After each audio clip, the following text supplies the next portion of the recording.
Hello नमस्कार, आप सबका स्वागत है हमारे YouTube चैनल पर। तो इस बार मैं अपने मम्मी पापा के साथ निकला हुआ था गया जी के लिए।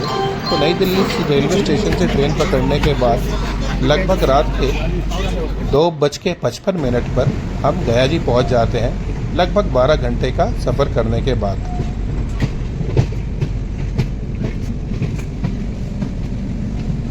गया जी रेलवे स्टेशन उतरने के बाद हमने रात के लगभग 3 बजे एक बैटरी रिक्शा पकड़ा, जो कि गया जी की रात में शांत गलियों से होता हुआ गुजरता हुआ हमें अपने गंतव्य तक लेकर गया, जो कि था एक पंडा जी का घर। आप देख सकते हैं पंडा जी का घर अभी भी पुराने स्टाइल में बना हुआ था, जैसे गांव में अक्सर घर बने होते हैं। बीच में आंगन होता है और चारों तरफ रूम होते हैं। यह देखने से मतलब हमें अपने दादा नानी के घर याद आ जाते हैं। सुबह से बोले जा रहा है, एकदम से बाहर में ध्यान जा रहा है कि नीचे। हाँ भी बोलता है। कौन सी भाषा? भोजपुरी, हिंदी? क्या हाल चाल है? ठीक हो? खाना मिला? पूछना। हाँ मिल गया। क्या खाया? मिट्टू क्या खाया भाई? तो मिट्टू से बात करने के बाद हम चल पड़े थे विष्णुपद मंदिर की ओर। रास्ते में आप देख सकते हैं बहुत सारी छोटी मोटी दुकानें मिल जाएंगी जो पूजा और बाकी चीज़ों की ज़रूरी सामान बेचते हैं। तो हमने भी अपनी पूजा में काम आने वाले लाल रंग के सिंदूर को खरीदा, जो कि वहाँ पिंड दान करते टाइम काम में आएगा। उसके वगैरह और भी कई तरह की चीज़ें आपको जो पूजा में काम में आती हैं वो यहाँ मिल जाती हैं। साथ में हमने ये पत्ते की प्लेटिंग भी ली, जिसपे पिंड दान या पिंड जिस पे बनाया जाता है वो खरीदा हमने। फिर चल पड़ते हैं हम अपने रास्ते की ओर। आप देख सकते हैं ये विष्णुपद मंदिर जाने वाला रास्ता है। लोग इसी रास्ते से पैदल विष्णुपद मंदिर के लिए जाते हैं। और साथ ही आप देख सकते हैं जगह जगह बिहार सरकार ने अपने पितृपक्ष मेले, जो कि गया जी में चल रहा है, जगह जगह बोर्ड लगवा रखे हैं। ये पितृपक्ष चलने वाले मेले में काफ़ी भीड़ यहाँ गया जी आती है। आप देख सकते हैं जगह जगह बगल में कई सारे स्टॉल्स लगे हुए हैं पितृपक्ष मेले के लिए। हर जगह कुछ ना कुछ पूजा का सामान और उससे रिलेटेड सामान मिल रहा है। लोगों की काफ़ी भीड़ उमड़ी हुई है जो अपने पितरों का पिंडदान करने के लिए गया जी आए हुए हैं, जो कि विष्णुपद मंदिर की ओर अग्रसर हैं और जाकर वहां वो पिंडदान करने वाले हैं अपने सभी पितरों के लिए और उनकी मुक्ति के लिए। तो दोस्तों, जैसे ही मैं गया जी पहुंचा, मैंने देखा बिहार सरकार ने वहां के लोगों के लिए, श्रद्धालुओं के लिए काफ़ी अच्छी व्यवस्था कर रखी है। बढ़िया सा टेंट लगा हुआ था, बढ़िया सी ग्रीन कलर की मैट लगी हुई थी और लोगों के लिए रुकने के लिए, विश्राम करने के लिए अच्छी व्यवस्था हो रखी थी। तो आइए अब नीचे उतरते हैं सीढ़ियों से और चलते हैं विष्णुपद मंदिर की ओर। आप देख सकते हैं पतली सी गलियां हैं जो कि सीधे सीढ़ियों से नीचे उतरते हुए विष्णुपद मंदिर तक जाएंगी। आप देख सकते हैं अगल बगल काफ़ी सारी दुकानें हैं, लस्सी की दुकानें हैं, मिठाइयों की दुकानें हैं। और ये गली जितना आगे नीचे नीचे विष्णुपद मंदिर तक जाएंगी, अगल बगल आपको हर तरह की दुकानें मिल जाएंगी, जहां आप खाने पीने के सामान से लेकर अपने पूजा तक के लिए सामान खरीदने के लिए इन दुकानों पर जा सकते हैं। तो हम इन पतली गलियों से होते हुए अपने रास्ते की ओर जा रहे थे और विष्णुपद मंदिर के लिए रास्ता ढूंढ रहे थे।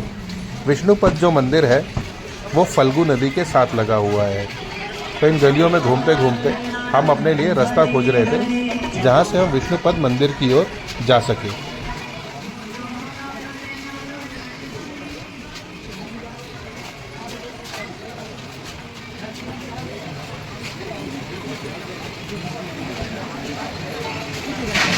पूछ लीजिए दुकान वाले से, पूछ लीजिए, कोई डाउट है तो पूछ लीजिए। कौन से घाट पे जाना है देव? हाँ थोड़ा तेज, सुनाई नहीं दिया उनको। ओ पंडित जी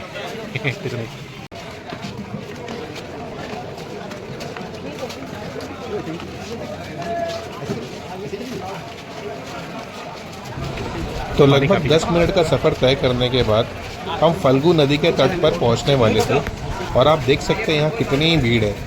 लगभग पितृपक्ष में इतनी भीड़ आपको रोज़ाना देखने को मिलेगी। यहाँ लगभग 1 लाख लोग रोज़ाना इस टाइम पर पितृपक्ष में यहाँ शिरकत दे रहे थे। काफ़ी भीड़ हो रही थी यहाँ लोगों की अपने पितरों को पिंडदान करने के लिए।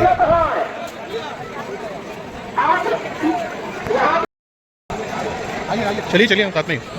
तो हम फल्गु नदी के तट पर पहुंच चुके थे और यहाँ काफ़ी भीड़ लगी हुई थी और ऊपर से अनाउंसमेंट भी चल रही थी। कोई विमला देवी जी खो गई थी जिन्हें कोई ढूंढने के लिए अनाउंसमेंट हो रही थी। तो कृपया कभी भी आप आएँ अपने परिजनों के साथ, तो कृपया उनका ध्यान रखें, नहीं तो भीड़ में खोए जाने का डर हमेशा बना रहता है। तो जैसे ही हम यहाँ पहुंचे, हमने देखा काफ़ी लोग टेंट के अंदर पहुंचे हुए थे और जौ के आटे से पिंड बना रहे थे अपने पितरों को अर्पित करने के लिए। आप देख सकते हैं कई सारे लोग यहाँ टेंट में बैठे हुए हैं और किसी न किसी तरीके से अपने पितरों को अर्पण करने के लिए पिंड बना रहे थे। बगल में आप देख सकते हैं सुंदर फल्गु नदी, जो कि काफ़ी देखने से सुंदर लग रही थी और बरसात के मौसम में इसमें काफ़ी जल भराव भी था। तो यहाँ की भीड़ को देखते हुए हम भी एक जगह ढूंढने लग गए जहाँ मेरे मम्मी पापा बैठकर अपने पूर्वजों के लिए पिंडदान कर सके। तो काफ़ी इधर उधर घूमने के बाद हमने भी अपने लिए एक जगह ढूंढ ली थी। तो यहाँ मेरे पापा और पंडित जी बैठ जाते हैं और मेरे पापा पिंडदान के लिए जौ के आटे के पिंड बनाने लग जाते हैं, हमारे दादा और दादी को अर्पण करने के लिए, साथ में उन पूर्वजों के लिए भी जो अब इस दुनिया में नहीं है, उनकी आत्म शांति के लिए।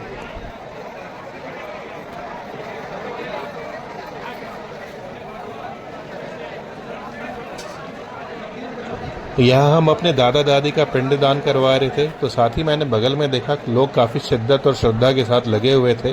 लोग अपने परिजनों के लिए जो कि इस दुनिया में नहीं है, उनके लिए पिंडदान करने में लगे हुए थे। पिंडदान करने आए लोगों की आस्था और उनके अपने पितरों के प्रति भक्ति देखते ही बनती थी। यह नज़ारा काफ़ी सुंदर और विचित्र था।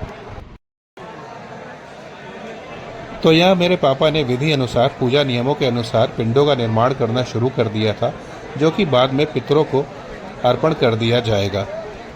पारंपरिक तरीके से पूजा करने के बाद पिंडों को पितरों को याद करते हुए फल्गु नदी में बहा दिया जाएगा।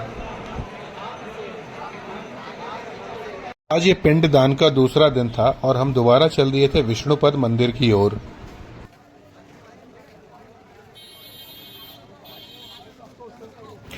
आज मम्मी पापा दोनों ही बैठे हुए थे पिंडदान कराने के लिए।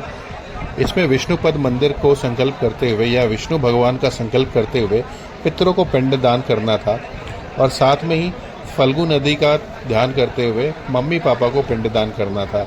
इसके बाद हम धीरे धीरे आगे यहाँ से जाएंगे और आगे दूसरी तरफ तट पर सीता जी का कुंड है, वहाँ जाकर हमें पिंडदान करना था।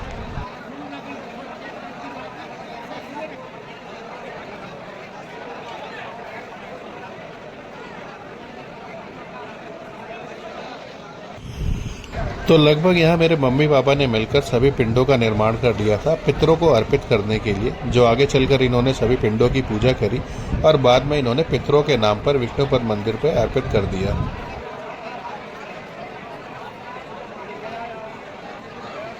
तो यहाँ विष्णुपद पर और फल्गु नदी के तट पर पिंडदान करने के बाद हम चल पड़े थे सीता कुंड की तरफ, जो नदी के उस तरफ था, दूसरी ओर था, जिसके लिए एक सुंदर सा पुल बना था, जिसे ऊपर से पार करने के बाद हमें दूसरी ओर जाना था।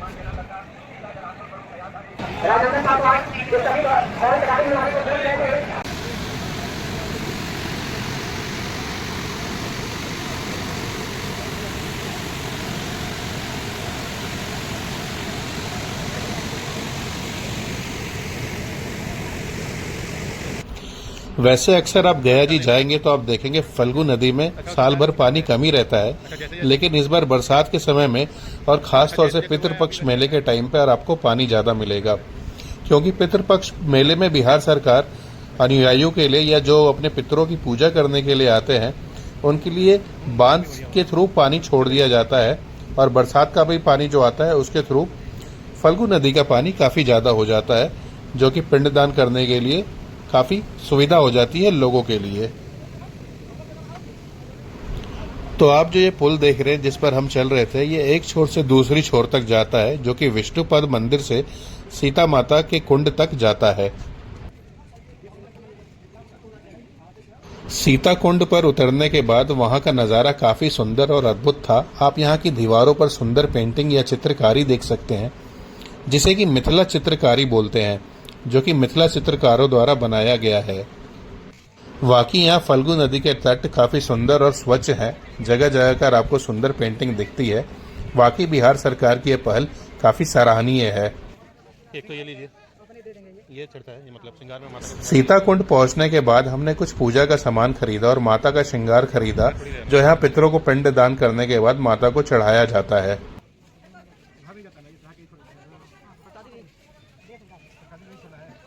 हाँ, प्रसाद यहीं छोड़ना पड़ेगा, पिंडदान है ना।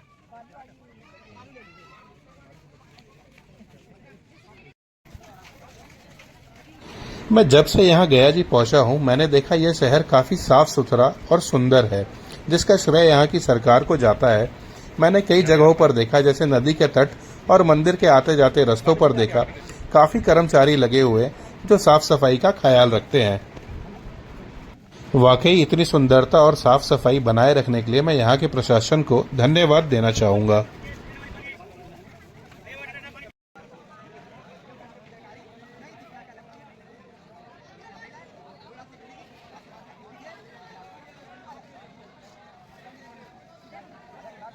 यहाँ सीताकुंड पे भी लोगों की काफी भीड़ उमड़ी हुई थी अपने पितरों को पिंड दान करने के लिए। यहाँ लोग रेत का पिंड निर्माण करके अपने पितरों को पिंड दान अर्पण करने वाले थे। यहाँ के पिंड दान की काफी मान्यता है। इस जगह की यह मान्यता है कि एक बार सीता जी अपने पति श्री राम और देवर लक्ष्मण के साथ यहाँ आई थी और उन्होंने अपने ससुर दशरथ जी के लिए रेत का पिंड बनाकर उन्हें अर्पण किया था।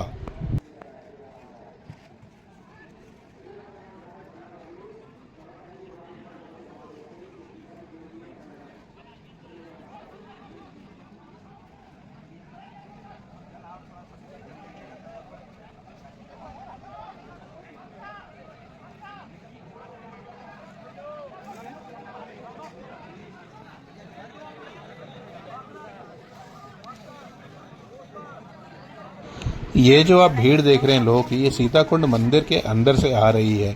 माना जाता है जहां माता जी ने अपने ससुर के लिए पिंडदान किया था, वह जगह इसी मंदिर के अंदर है।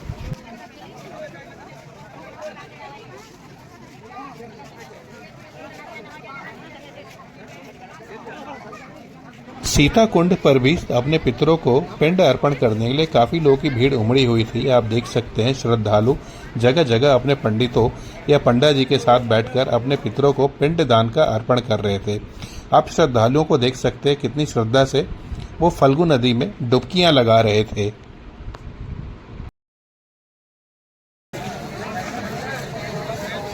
तो यहाँ आज का हमारा दोनों ही तटों पर पिंडदान हो चुका था और हम कल यहाँ से प्रेतशिला के लिए निकलेंगे। वहाँ एक और पूजा पितरों के लिए की जाएगी। तो हम आपसे अगले पार्ट यानी नेक्स्ट वीडियो में मिलते हैं। तब तक आप ये दर्शन कर लीजिए सुंदर से विष्णुपद मंदिर के।